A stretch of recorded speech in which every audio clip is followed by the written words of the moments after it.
You're listening to NFT 365, the first daily podcast on NFTs with your host, Fanzo.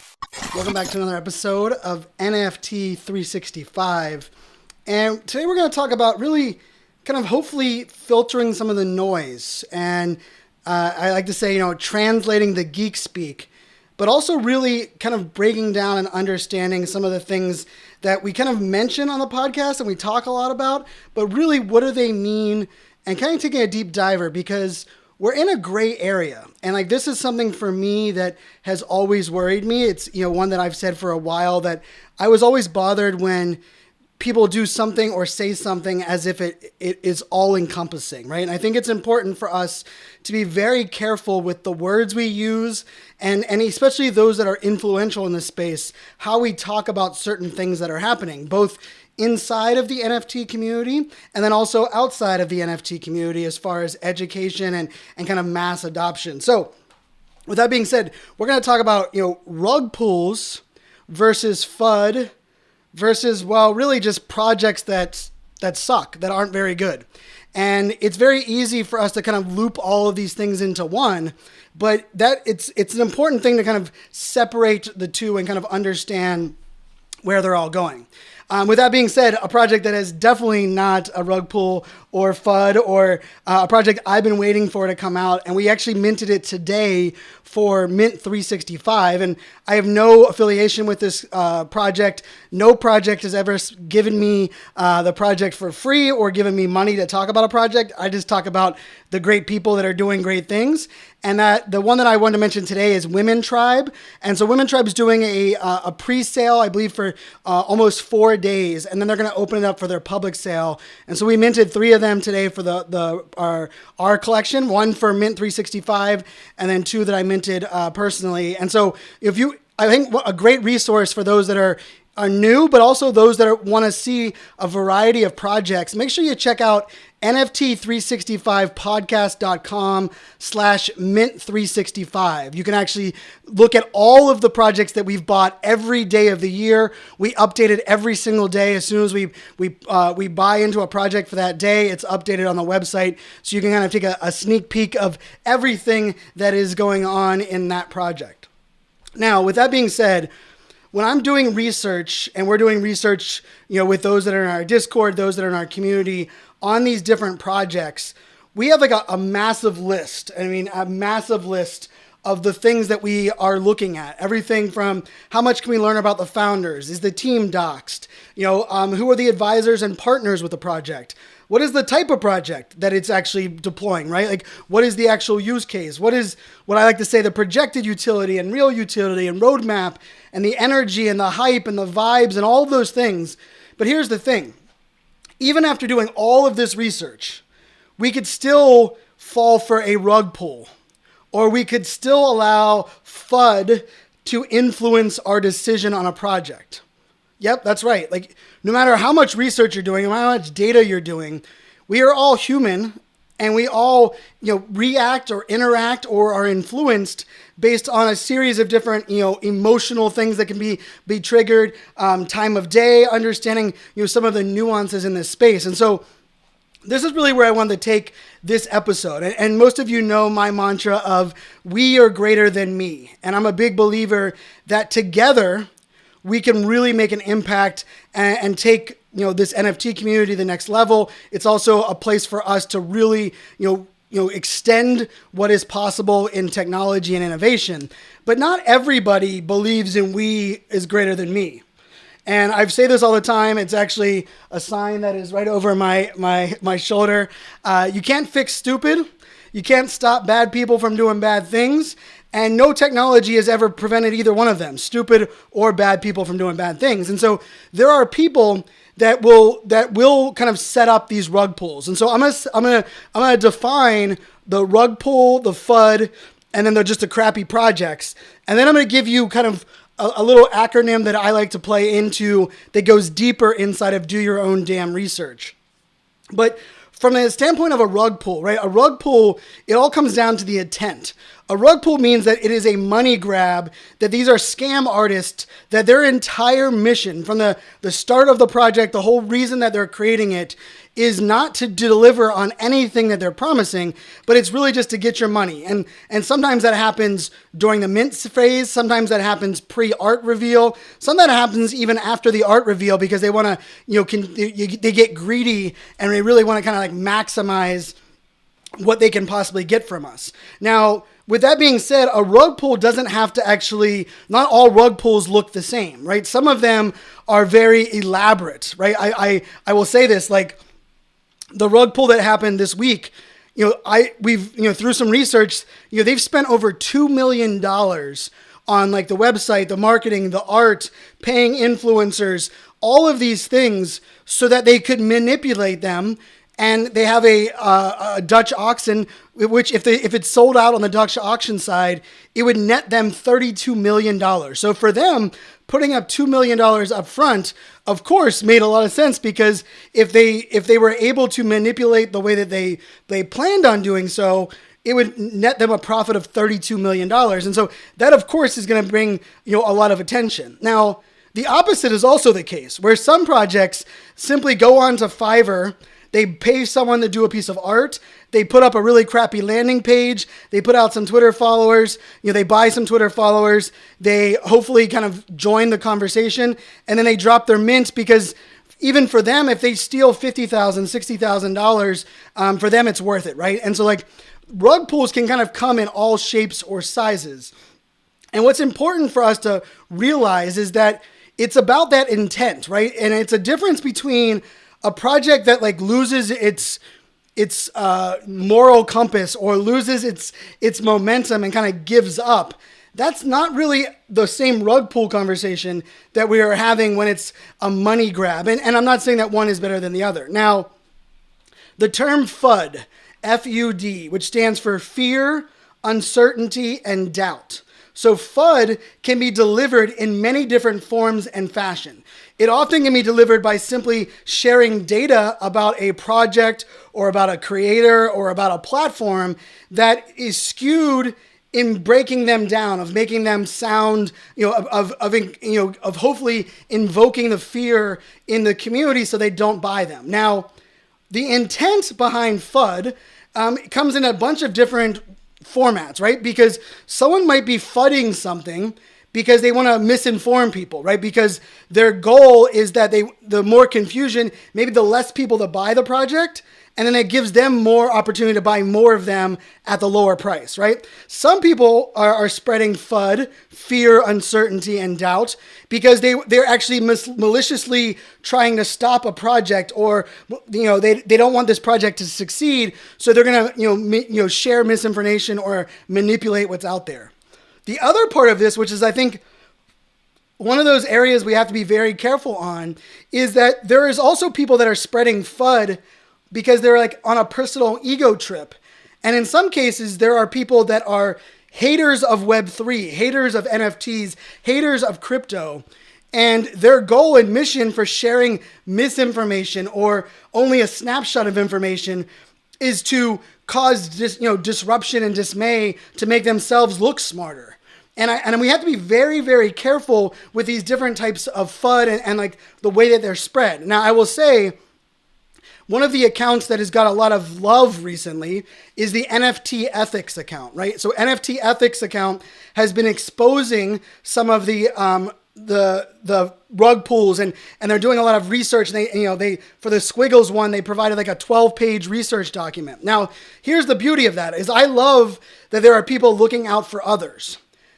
I have a little bit of a problem with the fact that the NFT Ethics account is not undoxed themselves. So we don't even know who are the people behind that account. So like, what is their intention for them, on mint day for some of these projects, putting out this information? Now, I would love to believe that their intention is to protect the community. I'm one that like always defaults to believing in the good in humanity and the good in people. But I'm also one that would not be surprised that there are people that are doing research and exposing a lot of these other projects to make their projects higher, or so that they can release a project, very soon after to capitalize on that, social credibility that they just kind of gained or managed. And then, of course, the third one that I said I wanted to break down were just bad projects. And really, if you'll notice, I'm talking about the intent of these three different elements, right? The intent of a rug pull, the intent of FUD, and then the intent of bad NFT projects, right? And so a lot of these NFT projects, let's just face it, they're outside of their depth. They're not startup founders. They've never run a team before. They've never been in this type of arena, and yet they're making claims, that their ass can't cash, right? They're ultimately setting themselves up for failure, but they're getting the money up front. And then in many cases, they kind of just don't deliver, and they try to disappear into, whatever. They change their names, undocs. And so this also comes in to account when there's a crisis or a problem, right? A lot of the NFT projects, in my opinion, they forget the importance of education, and they don't have any crisis management set up. Anything, how do we handle if our Discord gets hacked? How do we handle if people expose a vulnerability in our contract? How do we handle if that we have to change something in our roadmap and it really upsets our user base? And what happens is a lot of people feel that pressure and they're like, well, I already got their money and they can't trace it down to me. I'm gonna step away with that money, right? And so I look at all three of these as things that we have to be very aware of, and we have to kind of take into account when it comes to, understanding this arena. But this is also where it comes into understanding like white hats versus black hats, which is kind of a hacker term of those that are hacking and exposing vulnerabilities for the greater good, right? So that they can, expose them so people can patch that hole, right? Versus those that are exposing it for their own agenda, right? It's the idea that someone could be, someone breaks into your house, they break into your house and then call you and say, hey, you should have security cameras because your back door is vulnerable and I was able to break in, versus someone that breaks into your house and steals all your crap, right? And so one of those things that we have to just recognize is that even in people, even me, right? Like I would challenge everyone, do your research on me, on understanding what, if I'm talking about something or I'm exposing something, what is my intent? What is the reason I'm sharing this? And I will tell you, every single time I read a tweet or a blog or even like a TikTok video where someone is giving information or giving advice, the first thing that goes into my head is, what is their intent for sharing this?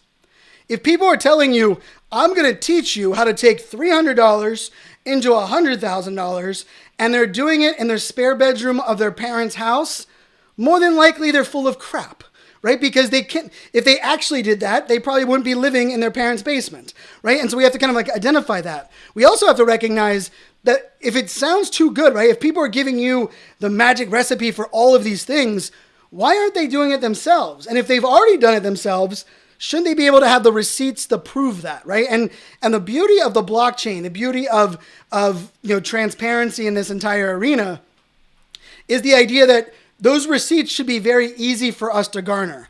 I will tell everyone here, I actually share my wallet directly into our Discord. You can see everything we mint, everything we sell in our, fully transparent. I want you to see every interaction in, every interaction out. I want you to be able to do your own damn research. Now, with that in mind, doing your own damn research, which is our play on just do your own research, because I'm press the damn button and I'm a big believer in those that are taking action. Funny enough, doing your own research and doing it in a way that is either not beneficial for you or in a way that is influenced by the FUD or the haters or the media can actually be one of the biggest problems. And I know this sounds kind of funny, but here's something that I'm realizing right now with a lot of people that are reaching out to me. They're doing research, but they're researching things not in the wrong way, because it's not right or wrong, but they're not researching things to give them enough of an understanding of what's going on to actually make the right decision, right? Doing research for research's sake is ridiculous. Doing research without understanding your own definition of success or having your goals is also something that's not really beneficial. And then the last thing is getting access to data without context can be very detrimental in this space. What I mean by that is anybody's wallet, anybody that buys an NFT, I can take their wallet, I can put it into a tool that I have, and then I can see everything they buy from then on. It'll pop up and say, such and such, bought this NFT. If I'm gonna make decisions based on this data point, how do I know why they're buying that NFT, right? Like maybe little do I know, it could be their best friend, is launching this project that they plan on making no money on, but they just want to support it. So someone bought that NFT. So if you're using that data to actually make your decisions to act on, then you're going to make bad decisions, right? Because like bad input will equal bad output. And input that has no real like direction equals, the shotgun approach on the output as well. And so I'm going to kind of walk down this, like, do your own damn research real quick to kind of give you like some of these things to think about. One of the things that I always like to say is like, I'm trying to determine, like the number one thing I'm trying to determine when I'm researching an NFT project is how much do I trust the founders and the team and the community that they're going to deliver on what they're delivering and what they say is actually true. And so one of the questions I often ask myself is, do they care? Do the founders truly care about all of the things that they have going on, or are they checking a bunch of check boxes, right? And so it's a question you have to ask yourself, even with the people that you're following on Twitter or the Discords that you're jumping into. Do they care about me? Or do they only care about themselves, right? Do they care about the greater we, or do they care about only the we? All right, so we're going to work our way down there. So from do they care to why do they care, or why do you care about a project? What I mean by that is there are certain things we have to identify about an NFT project that will determine the things that we should research, right? Like if you love the art, then you have to weigh the fact that you love the art over some of the other things. But you also have to recognize, no matter how much I love the art, if these three things that I research are not up to my standard, no matter how much I love the art, it's not worth me jumping in, right? And so I like to ask myself even, like, why do I care about this project? We minted 2 of Steve Aoki's NFTs today. And for me, I did a little bit less research on that project, which is a little scary because a lot of these celebrity-driven, famous projects haven't been very successful. But I will tell you, part of the reason I care is because Mac, who is a friend, is one of the advisors and one of the people supporting that project. And I know how much she values and does the due diligence on a project, so that for me, it was like, hey, I care about the project because, hey, I think Steve Aoki has an amazing brand and he cares about his community. And I care about it because the people that he has advising him are people that I trust. Therefore, I don't have to really factor in some of the other research that I might normally have to factor in there. The third one, so we went from the D to the Y to the O in do your own damn research. The O is own your actions. I think in this space, it's very easy for us to blame the FUD and blame the rug pulls. And yes, it is very frustrating and you feel as though you're violated when you are scammed out of something or someone steals your money. And I am not making an excuse for that. But we also have to recognize that if we didn't do the right research, if we didn't check all the right boxes and we were looking for a shortcut or we were looking for, a quick win and we were scammed, it's not the NFT's fault. It's not the blockchain's fault. It's your own fault. And I think with owning your actions, it also means owning the amount of time you're going to commit to projects, owning the amount of value that you're going to manufacture from the projects that you are involved in. All right, and then the last 2 here, we have define success, and then remember we're all human. Defining success to me is still one of the things I think almost everyone probably listening to this podcast still overlooks. What I mean by that is before you buy your next NFT, I want you to write down success for me with buying this NFT is, and then fill that out. Now, it can be monetary. It could be, the community. It could be what you're going to learn. It could be the network that you're going to get out of it. But I want you to write down what success of each NFT project is prior to you actually purchasing it. And the reason that's important is that when we have these like dips where the floor prices dip, or a project takes a long while for it to deploy its utility or its roadmap, it can be very frustrating. It can be very upsetting. But if you look back at your success, and if your success metric is, I want to hold this project for 12 months because I believe in the founders and I believe they're going to create something amazing. When you get frustrated 6 months in that some things aren't happening, it allows you to recenter yourself and like, hey, I wasn't looking for 6 months in to double or triple my money. I'm looking at this from a longer picture. And so that's a big one. And then the last one here is remember that we're all human. We have to give each other grace.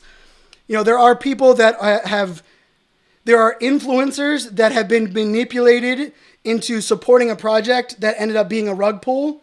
And if they do that once and they're transparent and they own it, I am 100% for giving them forgiveness.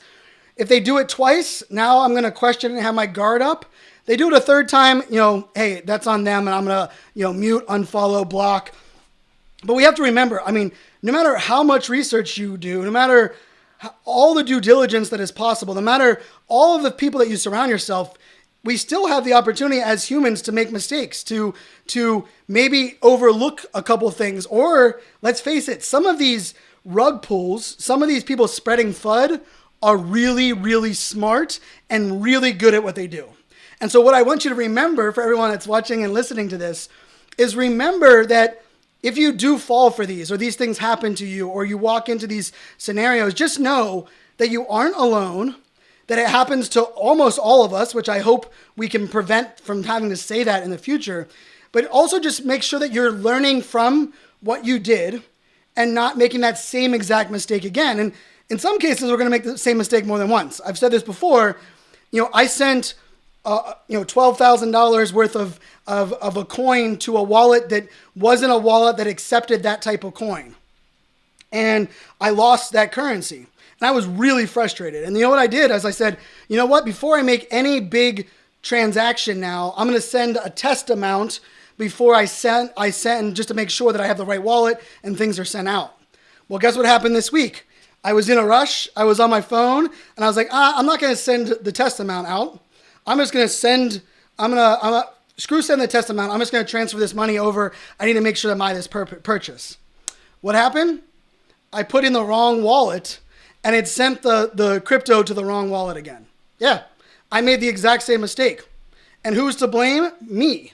Now, the good news on this time was I sent it to another wallet that I currently own, but it didn't go to the wallet that I needed, and it ended up costing me about $80 US because I had to transfer it back, and then I had to pay another fee to transfer it into the wallet that it was supposed to go. So we have to remember that we're all human, and these things kind of happen. Lastly, the blockchain doesn't lie. And I'm a big believer in the power here in what is the research that I'm doing? My research is to determine how trustworthy a project is. The beauty of that is that transparency is not only essential in the blockchain, but is one of the critical value propositions of why the blockchain is powerful. But as the great Dalai Lama says, a lack of transparency results in distrust and a deep sense of insecurity. So what I mean by that is, if you are not doxxed, if you are using an alias, if you are not letting people know what your LinkedIn profile is, or letting them know what your real name is, or using your real voice on Twitter Spaces, that lack of transparency is going to result in a distrust and a deep sense of insecurity. Now, you can overcome that in some cases, but in other cases, it's going to be something that is no longer accepted in this space. Now, lastly, I will say this is something that I've said for a long while. It's like a soapbox of mine. That when we think about transparency, people are like, oh, Brian, you know what? Everyone should just be transparent. Here's the thing. I always say, if you suck offline, you're going to suck off online. I don't care how transparent you are.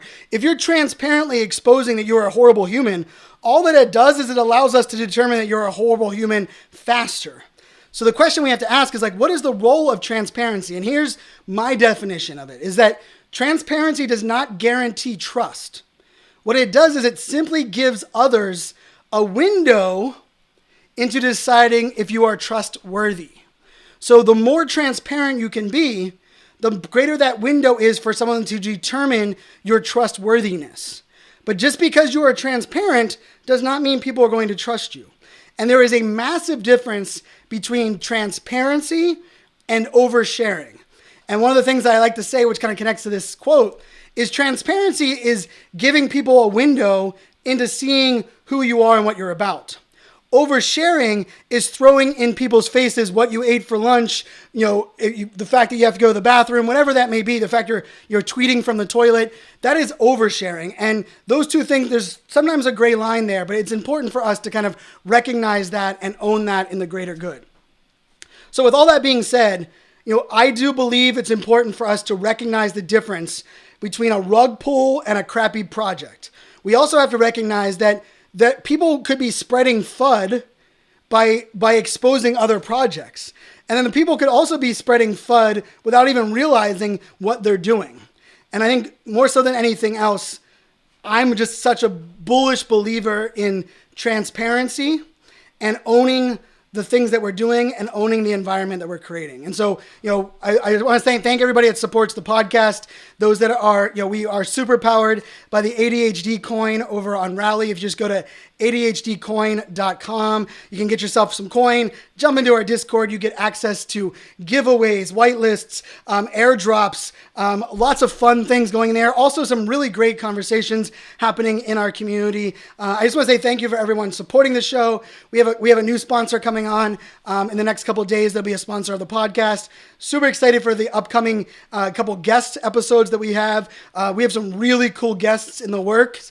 We have Brooke Lacey, who will be on tomorrow's episode. And then upcoming episode, we will sit down with Ty Lopez. Ty Lopez will be joining us on the podcast as well. So some great guests, some great projects, some great collaborations in the works. But most of all, I want to say all of you thank you for being great. Thank you for listening to the podcast. Thank you for sharing it in your Discord, for amplifying it. And if you have the opportunity and you're getting value from this, please leave us a review over there on Apple or 5 stars on Spotify. We would greatly appreciate it. Until tomorrow, my friends, make it a good one. Cheers. All right. So for those who are watching on video, thanks so much for tuning in. Yeah, try to really break down rug pulls versus FUD versus, bad NFT projects. And I will say it gets a little bit sticky because there's some projects that I don't believe were rug pulls that launched in the summer of last year that have really just given up on their community, on their roadmap. And I think that people are just hoping that they can disappear and get away with it. And what I'm finding is some of them are launching a second project or a third project or being brought on as advisors and making additional money, but yet they didn't deliver on what they first did in this space. That's another thing that, that keeps me up at night is, not only do I want to help educate and amplify the good people doing good things, but we also have to hold people accountable not only for their actions, but their inactions. And, that kind of goes into the idea that sometimes we have to pay attention just as much to what isn't said as to what is said. So hope you guys enjoyed this episode. Hit that subscribe button. Let me know what you thought of this in the comments, what you thought about, my quote on transparency and giving you that window into determining if someone is trustworthy. Until tomorrow, cheers.